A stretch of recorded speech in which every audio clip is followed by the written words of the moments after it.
Halo teman-teman semuanya, selamat datang kembali di channel ini. Jumpa lagi dengan saya Vicky Himpong. Apa kabar kalian semuanya? Aku berharap teman-teman semua di rumah bersama keluarga tercinta selalu dalam keadaan yang sehat. Maaf ya, aku pakai kacamata ini bukan karena sok-sokan ya teman-teman ya. Bang, lu dalam rumah pakai kacamata, sok-sokan lu.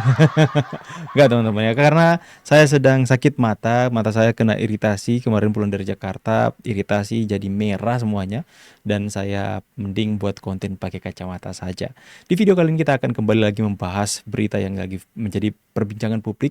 Kita akan buka ruang diskusi di sana, di mana di acara Rakyat Bersuara saya ini tertarik untuk membahas pendapat pandangan dari Pak Rifai, pengacara dari Pak Jokowi yang berbeda dari pengacara kubu sebelah teman-teman.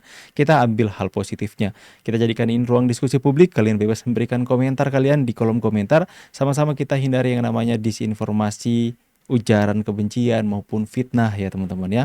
Kita jadikan diskusi kita diskusi yang sehat, kita ambil hal-hal positifnya saja. Kita coba sama-sama dengarkan dulu bagaimana apa yang disampaikan oleh Bung Rifai kita ini teman-teman. Let's go. Sampaikan Bang Refli dulu ya, bahwa seolah-olah ini terjadi kriminalisasi. Kalaupun saya, masyarakat juga bisa menyaksikan ya sejak setahun ini apa saja yang dilakukan oleh Pak Roy dan kawan-kawan ya, secara intens berulang, bahkan semakin hot, terus menuding ijazah itu palsu, menuding UGM, semua dituding bahwa Pak Jokowi tidak kuliah dan segala macam gitu ya. Ini kan sesuatu fakta yang bisa diikuti. Jadi bukan sesuatu tidak ada perbuatan lalu dilaporkan, itu namanya kriminalisasi, itu fitnah. Ini kan perbuatannya kita saksikan bersama, bahkan masih terekam di sosial media ya. Coba kalau Anda di posisi Pak Jokowi yang betul-betul kuliah, 1 tahun menghadapi cercaan, hinaan seperti ini ya, apa yang akan dirasakan? Ya coba hati kecil bicara ya. Kalau palsu dia harus bertanggung jawab, tapi kalau betul asli, apa yang rasakan itu Pak Jokowi juga perlu juga kita pahami, kita insyafi. Nah, lalu kedua, pertanyaannya adalah apa benar konstitusi kita tidak memberikan ruang keadilan bagi korban seperti ini?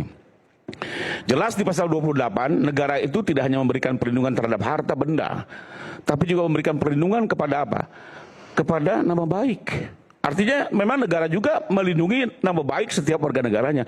Ada perlindungan itu. Dan karena itu di dalam undang-undang lahir ada 2 pasal. Pasal fitnah dan pasal hina, penghinaan. Jadi ini undang-undang bukan ujung-ujung muncul gitu ya. Memang ini kelanjutan dari konstitusi kita. Ya teman-teman kan ada ya, mohon maaf, yang terlalu lebih Amerika dibanding demokratis ya. Ini kadang suka berlebihan gitu.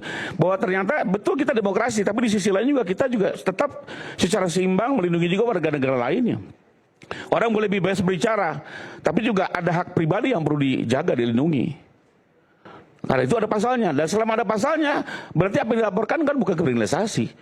Bukan mengada-ngada. Tinggal apakah ini masuk ke dalam fitnah atau tidak, pencemaran atau tidak, ya kami tetap menghormati hak pembelaan, tapi biarkan ini diuji di persidangan. Kenapa? Karena memang di 310 ayat 2, Bang Fikar bisa jelaskan. Di situ jelas, undang-undang bilang begini, seseorang yang dituduh fitnah, dia bisa membuktikan bahwa apa yang disampaikannya bukan fitnah, arti kebenaran. Kedua, apa yang disampaikannya bagian dari kepentingan umum. Apa yang disampaikannya bagian dari pembelaan diri. Tapi ini semua hanya boleh dinilai oleh hakim. Itu kata di ayat 2-nya. Bukan oleh penyidik, bukan oleh jaksa. Jadi kembali lagi, larinya ke persidangan ini adalah mekanisme yang memang sudah diatur di dalam undang-undang itu sendiri. Jadi bukannya kami mau ngotot harus sidang atau apa, tapi memang mekanisme seperti ini. Lalu tadi disampaikan bahwa seolah-olah ada kekuatan tertentu, bahwa ya saya tidak mengingkari bahwa betul di sini ada kekuatan politik lah ya. Pak Jokowi juga pernah menyampaikan ke saya, sekalipun itu bukan bidang saya nggak mau terlalu mendalami. Tapi sependek sepengetahuan saya, dalam konteks tarik menarik politik seperti ini, maka harusnya jalan keluarnya adalah yang ideal sebagai negara hukum tetap diajukan ke persidangan. Ya, nanti keputusannya apapun itu bisa diambil langkah-langkah politik. Contoh, bagaimana Pak Prabowo juga membiarkan kasus Tom Lembong, kasus Pak Hasto, itu sama yang kemarin juga. Biarkan berlanjut dulu, putusannya seperti apa, bahwa nantinya mau diampuni, mau dilepaskan, itu ada hak prerogatif. Tapi biarkan pembelajaran publik juga, dan publik juga pengen tahu kan, gimana sih cerita ijazah ini? Apa benar dipalsukan? Apa betul Pak Jokowi sebegitunya sampai memalsukan? Ini kan harus dijawab juga. Ya, ada juga nama baik tidak hanya Pak Jokowi dan keluarganya juga, termasuk berbagai institusi yang selama ini dituduh. Jadi menurut saya biarkan ini ke sidang. Satu lagi, terlepas dari ada hak prerogatif presiden misalnya yang mau diintervensi, masih ada kesempatan RG. RG itu tidak hanya di penyidikan, di penuntutan bisa, di persidangan bisa. Jadi misalnya nih, mohon maaf, setelah mengikuti persidangan Pak Roy ternyata melihat, oh ternyata ijazah ini clear, masih ada kesempatan untuk meminta maaf, dan itu juga menjadi faktor untuk nanti hakim akan mengambil keputusan yang seringan-ringannya. Jadi menurut saya, biarkan ini ke sidang, banyak mekanisme yang bisa dipetik untuk bisa kita menyelesaikan ini perkara ini dengan baik dan tetap memanusiakan manusia. Sekian. Wow, saya melihat intinya di sini teman-teman ya, luar biasa ya. Beda kelas ya dalam penyampaian narasi pengacara Pak Jokowi, Pak Rifai ini teman-teman. Dalam menyampaikan apa yang menjadi buah pikirannya, pendapatnya atas segala macam hal yang terjadi terkait dengan ijazahnya Pak Jokowi yang dituduhkan oleh pihak mereka palsu. Satu poin yang saya lihat di sini, tujuan dari Pak Jokowi dan pengacaranya ini agar supaya kenapa ini harus P21 masuk ke pengadilan bukan untuk memenjarakan Roy Suryo dan Bu Tifa dan teman-teman yang lain. Tujuannya bukan itu, tapi tujuannya adalah agar supaya ijazah Pak Jokowi ada kepastian hukumnya. Sudah ada ketok palu dari hakim dan itu mengikat agar supaya ke depannya nanti jika ada lagi yang mau membangun fitnah dalam hal ijazah ini, itu mereka harus berpikir dua kali karena ini sudah ada putusan. Sudah ada pembuktian di pengadilan. Inilah yang mau dikejar oleh Pak Jokowi dan pengacaranya. Saya melihat apa yang disampaikan oleh pengacaranya Pak Jokowi, Pak Rifai ini, itu sama sekali tidak berniat untuk 100% agar supaya P21 masuk pengadilan supaya mereka yang menuduh hari ini penjara. Saya pikir tidak sampai ke sana. Ya, kita coba mengaitkan dengan apa yang Pak Jokowi katakan, kalau perlu ya dihukum seringan-ringannya. Tujuannya adalah supaya Pak Jokowi mendapatkan kepastian hukum dan membuktikan kepada masyarakat bahwa yang selama ini mereka kumandangkan di sosial media adalah hal yang tidak benar. Adalah sesuatu yang diduga fitnah, sesuatu yang diduga tuduhan berat kepada Pak Jokowi. Inilah yang kemudian disampaikan di acara Rakyat Bersuara menjelang P21 teman-teman. Nah di sini kita ambil hal positifnya ya teman-teman ya. Di mana ya kita tidak perlu untuk kemudian terlalu baperan dengan kasus ini.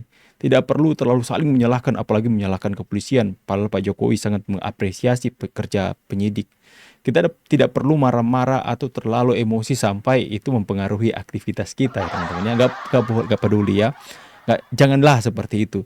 Jadi kita serahkan saja kepada proses hukum yang sedang berlanjut ini teman-teman, yang sedang berlangsung. Kita percaya saja bahwa nanti kalau P21 ini kemudian akan ada pembuktian-pembuktian di sana. Mungkin masyarakat hari ini sudah mulai jenuh dengan hal ini.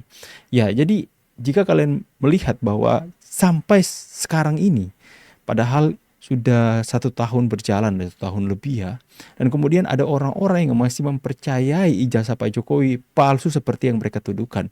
Biarkanlah mereka dengan pemikiran mereka sendiri, ya.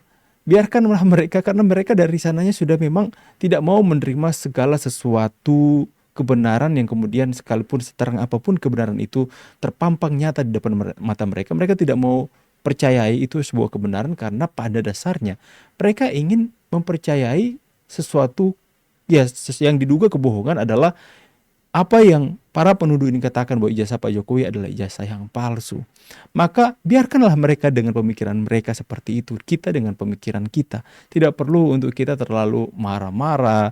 Tidak perlu bahkan membalas kebencian, membalas cacian dengan cacian. Itu tidak perlu seperti itu teman-teman. Kita memilih sikap seperti ya kalem seperti pengacaranya Pak Jokowi ini. Ya karena biar bagaimanapun ini sudah 1 tahun perhelatan ini, sudah begitu banyak bukti-bukti, saksi-saksi, dan begitu banyak yang sudah terjadi tentang dinamika ijazah Pak Jokowi yang dituduhkan palsu. Apalagi Rismon yang kemudian taubat ya, sudah mendukung Pak Jokowi hari ini, banyak yang kemudian sudah RJ ya. Dan kemudian mereka masih memilih untuk percaya ijazah Pak Jokowi biar adalah palsu, biarkanlah saja mereka seperti itu. Dan posisi kita yang mendukung Pak Jokowi, posisi kita haruslah ada di posisi yang hari ini, biarkan saja. Yang penting kita harus yakini satu hal bahwa kebenaran pasti akan menang atas segalanya. Saya yakini bahwa yang benar pasti akan menang. Ya, biarkan ini berproses, percaya saja kepada kepolisian yang hari ini bekerja dengan sangat profesional. Bahkan Pak Jokowi pun mengapresiasi dan heran dengan kinerja penyidik yang luar biasa ya. Menemukan hal-hal yang bahkan Pak Jokowi tidak menyangka mereka akan temukan itu. Bukti-bukti yang sudah lama tapi mereka temukan. Ya, jadi kita harus berada di posisi netral, bukan netral dalam hal kita tidak percaya dan percaya, tapi posisi positif teman-teman. Jangan sampai kita terbawa dengan mereka yang suka ya menghina orang lain, ya merendahkan orang lain.